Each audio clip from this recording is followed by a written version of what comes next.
Pues muy buenas noches. Estamos nuevamente en este podcast Pensando en Voz Alta. Es una iniciativa del Instituto Municipal de Cultura. Yo soy Alonso Ramírez, director del Instituto Municipal de Cultura en Culiacán. Y el día de hoy tenemos un invitado de lujo que nos viene visitando desde el país de Colombia. Él es César López, un músico colombiano que fue integrante de la agrupación Poligamia en el año 90 hasta el año 97. También es emisario de conciencia por Amnistía Internacional, mensajero de la no violencia por la Organización de las Naciones Unidas. Y pues el día de hoy está aquí con nosotros en la ciudad de Culiacán, pues para compartirnos un poco de su experiencia, de cómo a través de la música, a través del arte, ha realizado algunos procesos para la construcción de paz, pues no nada más en tu país y en tu ciudad, César, sino también pues en otras ciudades del mundo. Pues quisiéramos que nos compartieras, aparte de darte la bienvenida, pues ¿cómo estás, César? Muy bien, gracias por esta invitación, por este podcast también. Siempre he pensado que este tipo de ejercicios de conversación son como una especie de aguja e hilo que va uniendo realidades para crear una sola manta en la que nos cobijemos todas y todos. Así que celebro este podcast, celebro este ejercicio de conversación, que es como pensando en voz alta y sintiendo en voz alta, ¿no? Sintiendo en voz alta. Aquí, mientras te escuchaba, estaba revisando más que mis pensamientos, que el sentir, que es de mucha emoción. Estamos empezando un proceso bellísimo aquí en Culiacán y que empieza a hervir con el encuentro frente a otros artistas, frente a distintos líderes de la ciudad, y lo que se experimenta es mucha alegría, mucho compromiso con el bienestar común. Bueno, pues muchísimas gracias por estar acá en Culiacán y acceder a ser parte de este podcast. Oye, César, ¿cómo te iniciaste en la música, sobre todo? ¿Cómo fue tu inicio? ¿Cuál fue el primer instrumento que tocaste? ¿A los cuántos años? Sí, es bello porque en mi casa había un par de instrumentos colgados en una pared. Pero como sucede en muchas casas, las familias no quieren que sus hijos... O sea, todas las familias quieren que sus niños aprendan algún arte, toquen algún violín o tambor o guitarra, pero que no se vayan a volver artistas, ¿no? Que no se vayan a ir mucho más allá, porque después, entre comillas, la idea es que el arte no da para vivir o alguna cosa así. En mi casa fue distinto. Desde muy niño me dijeron: ve detrás de tu sueño, trabaja en las artes. Y nunca recibí por parte de mi papá o de mi mamá alguna frase o afirmación negativa sobre mi proceso. Luego ya me fui vinculando a grupos de rock y terminé tocando en Poligamia, y ese grupo pues hacía música comercial y tocábamos giras, conciertos, grabaciones, discos. Y yo no sé, pero poco a poco empecé a interesarme mucho menos en este tipo del ejercicio de la música comercial y mucho más en preguntas profundas por el quehacer artístico, ¿no? ¿Para qué le sirve a la sociedad que existan unos artistas? ¿Para qué le sirven a unos países que tienen conflictos tan profundos sociales y armados como los nuestros?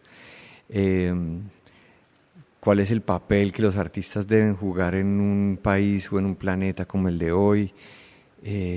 ¿Cuáles son los obstáculos que los artistas o el arte en general tienen que enfrentar en gobiernos o en general en la sociedad? Y esas preguntas para mí han sido movilizadoras y han marcado la ruta de cómo voy creando proyectos para solucionar o responder esas preguntas. ¿Cómo te iniciaste pues en estos procesos de llevar tu arte a generar estas reflexiones en torno a la no violencia, a la construcción de paz? ¿Qué fue lo que te sensibilizó y dijiste, pues ya no me voy a dedicar a temas como poligamia, sino que ahora voy a llevar todo mi conocimiento a esta misión o a esta estrategia. ¿Cómo diste ese paso? Alonso, yo creo que todos los seres humanos estamos siendo tocados por una pregunta existencial, ¿no? Por más que tengamos nuestra vida resuelta, o hay una pregunta de ¿para qué sirvo yo en la vida? Nos mueven dos cosas. Esto es lo que yo he identificado. Hay dos grandes motores en la vida. Un motor muy fuerte es la pregunta de ¿para qué sirvo yo? ¿Dónde voy a florecer yo? ¿Cuál es ese lugar? Entonces uno cambia de carrera, de profesión, de lugar geográfico, de pareja, de trabajo, porque lo que está buscando es ese lugar donde va a florecer, donde va a encontrar su vocación, su sentido de vida. Y el otro gran motor es un intento de sanar. Y esto ya los científicos sociales y más los psiquiatras o incluso desde el área del pensamiento, estamos sanando nuestro linaje, ¿no? Entonces, cosas que vivieron nuestros abuelos o nuestro papá o nuestra mamá, hoy en día nosotros nos encontramos tratando de resolver eso.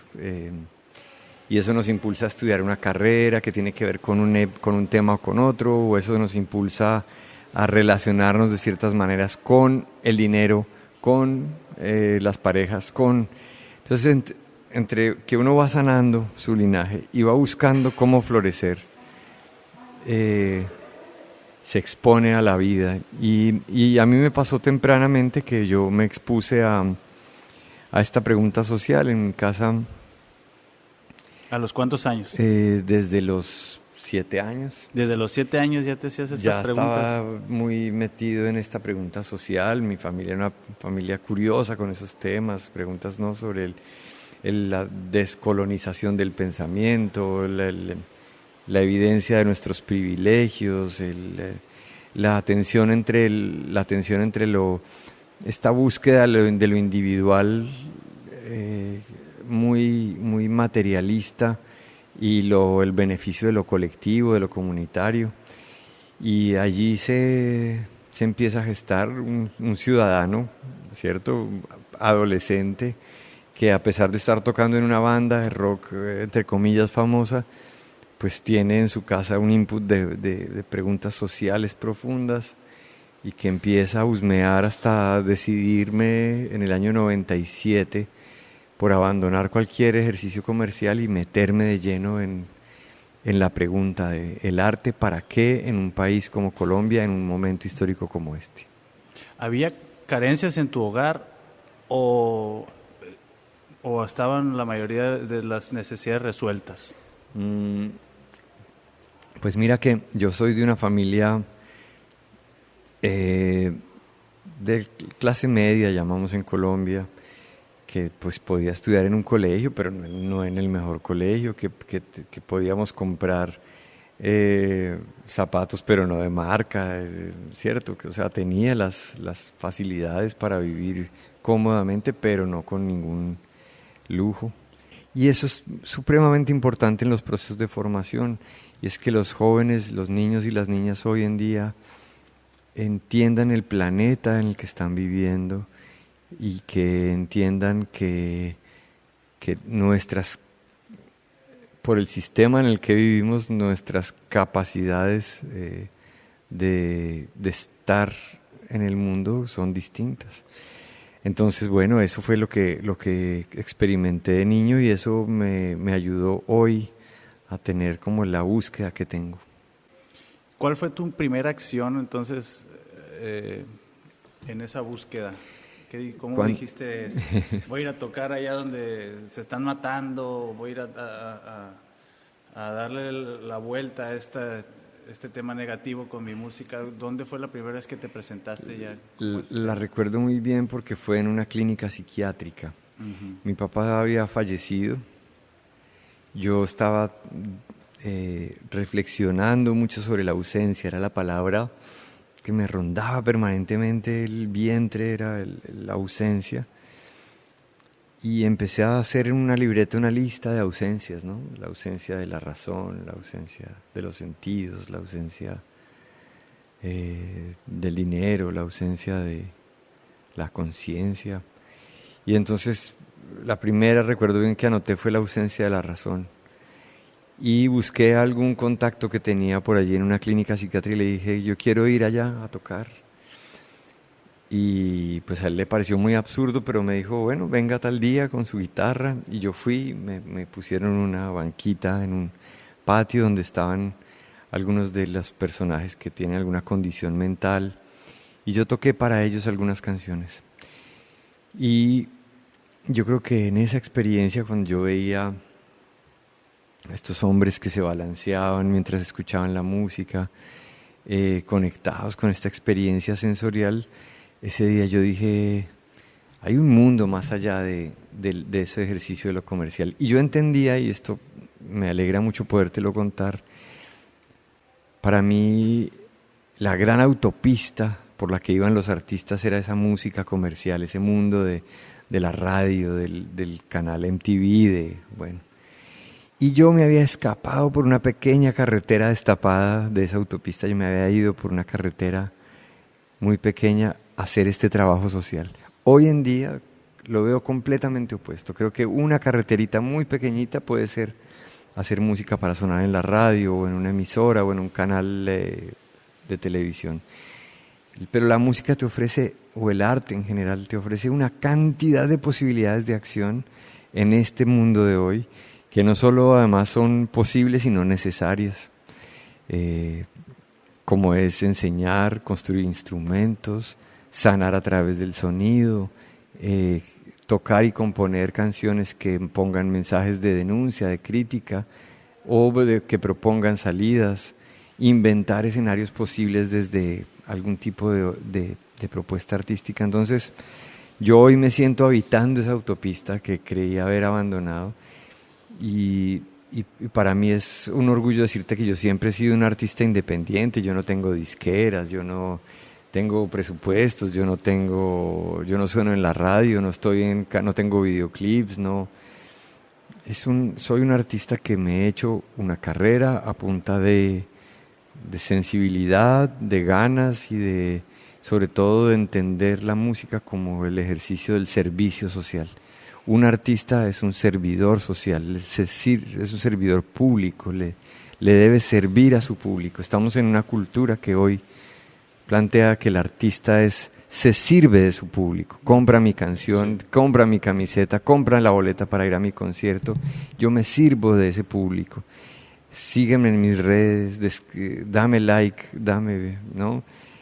Y realmente nuestra misión es servirle al público, así que en eso me siento muy orgulloso de estar hoy, desde hace muchos años, y de seguir allí.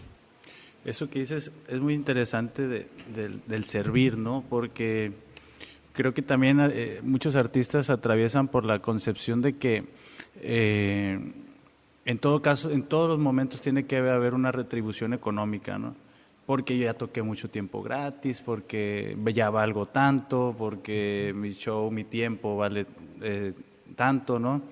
Sin embargo, vemos artistas que se vuelven muy famosos, y lo digo por el ámbito local también, que se vuelven muy famosos y ya no comparten o ya no tienen una visión de ayudar a la comunidad, de sensibilizarse con la problemática, y muchos de ellos pues ya no comparten su arte aquí en su comunidad. ¿Cómo detectaste o qué problemática detectaste tú en Colombia que dijiste, por este tema voy? Porque ya nos compartiste que fuiste al psiquiátrico como una primera intervención, pero tú dijiste, ¿va a ser siempre en el psiquiátrico o me mueve más tal tipo de problemática? Yo encontré rápidamente que el lugar donde quería explorar era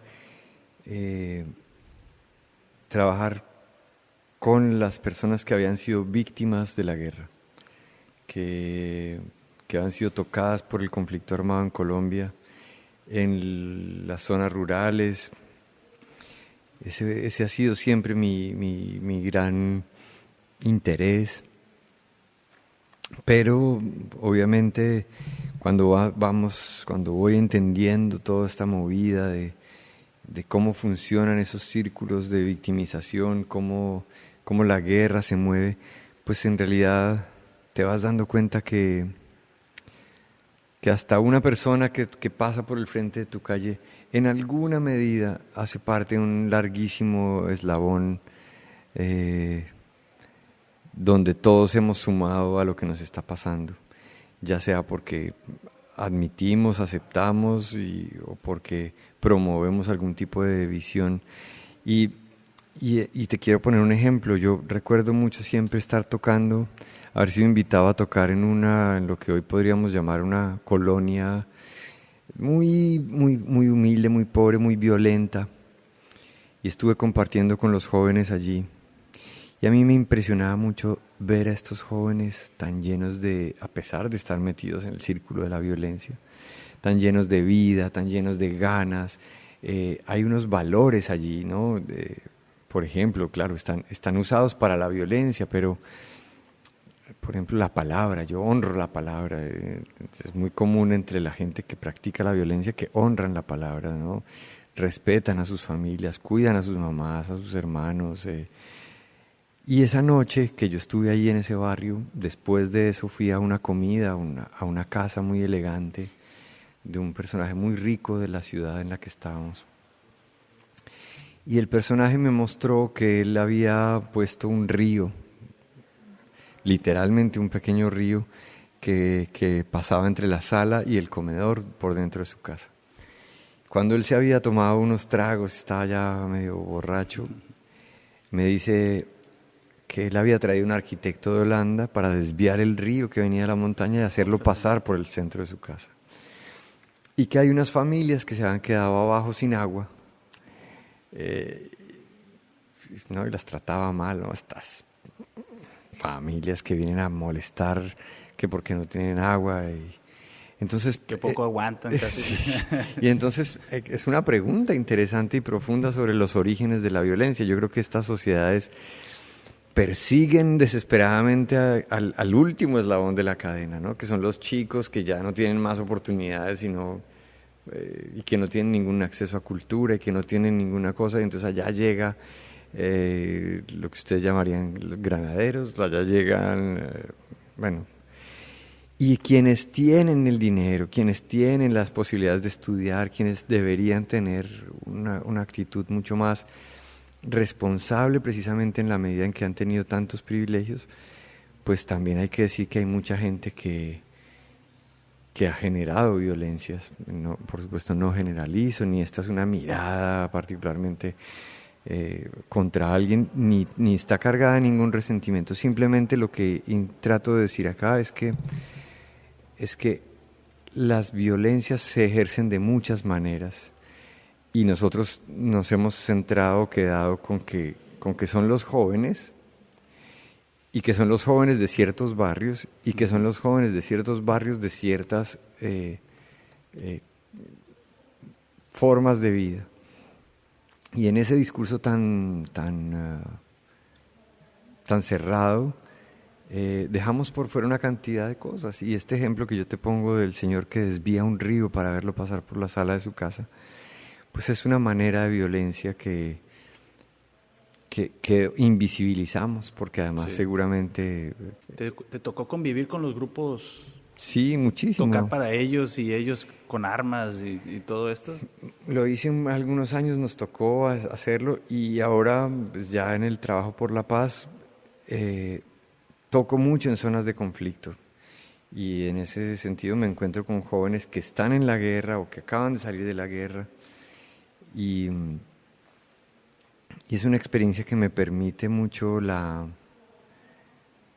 el entrenamiento de la empatía, ¿sabes? Sí. Alguna vez una persona que quiero mucho lo invité a un encuentro con jóvenes que venían de la guerrilla y que yo les estaba ayudando en un proceso de sanación a través de las artes. Y me dice al final, ay, pero es que son personas. Y yo decía, qué raro que tengas la imagen que los trajo un ovni o que los puso allí.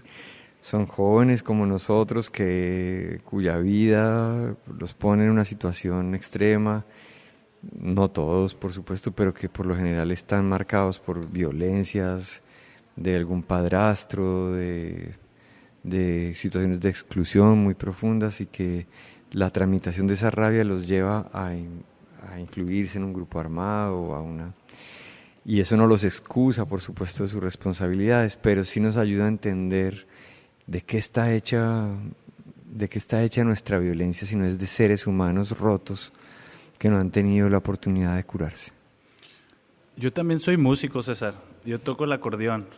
Toqué el acordeón en grupos regionales de música regional, lo que se conoce aquí como grupos norteños, ¿no? De sombrero, de botas.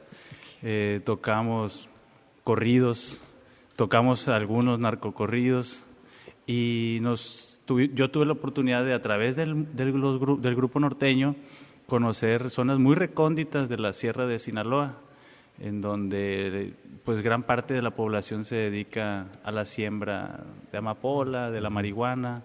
Me tocó estar en zonas donde pues todos estaban armados y nosotros estábamos tocando, y pues la verdad no tuve experiencias negativas con ellos.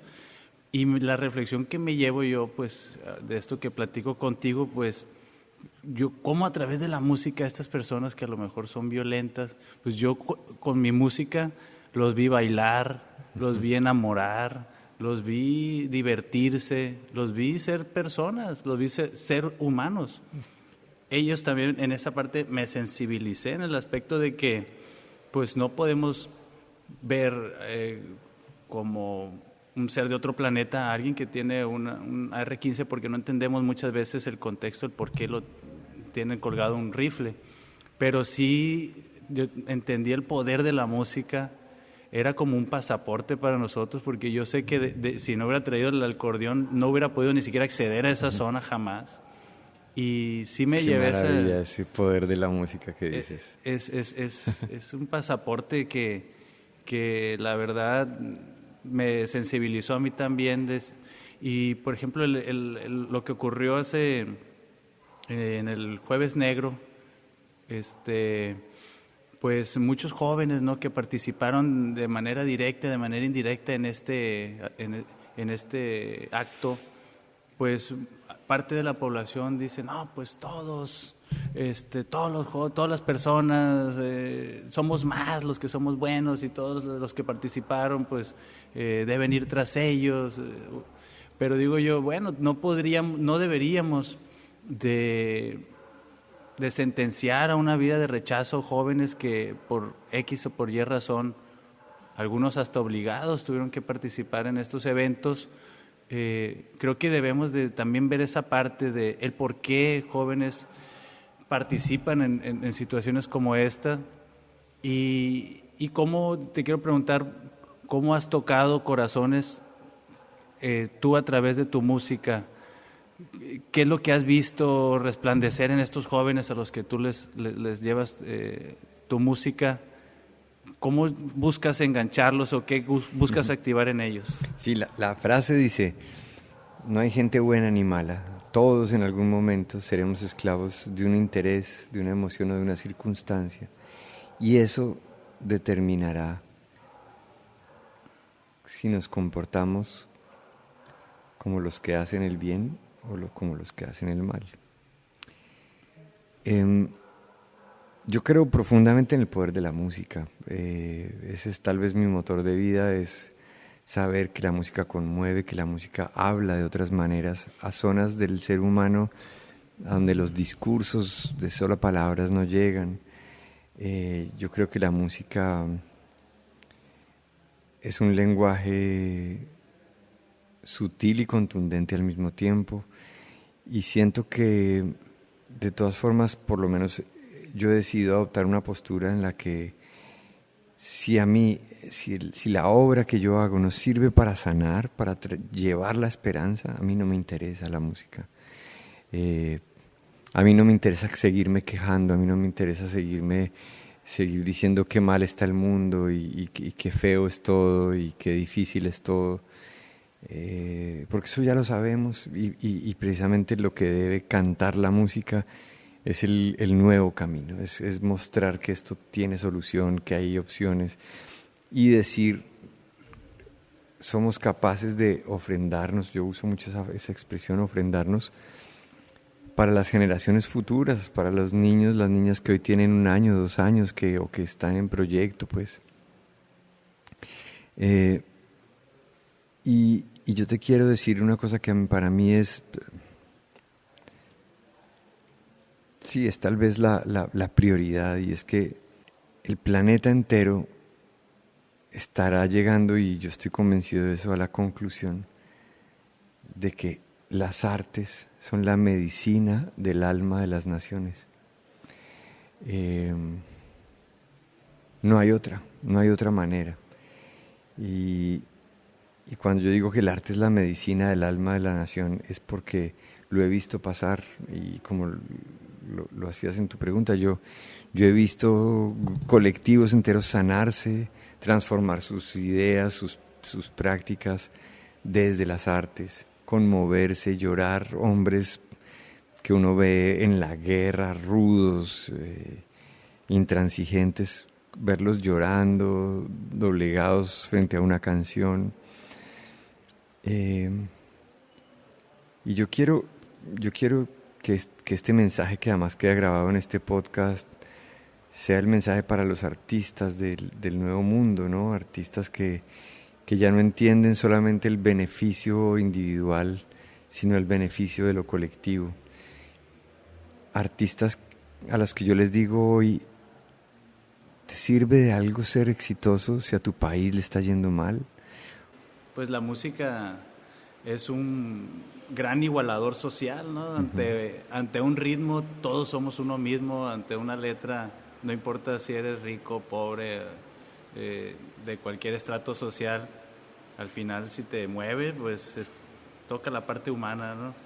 Y que, bueno, ya nos compartiste lo que, pues tu visión del arte, ¿no? Y cómo, pues muchos músicos deberían de sensibilizarse. ¿Qué puedes hacer aquí en Culiacán? ¿Qué viene a hacer César López a Culiacán?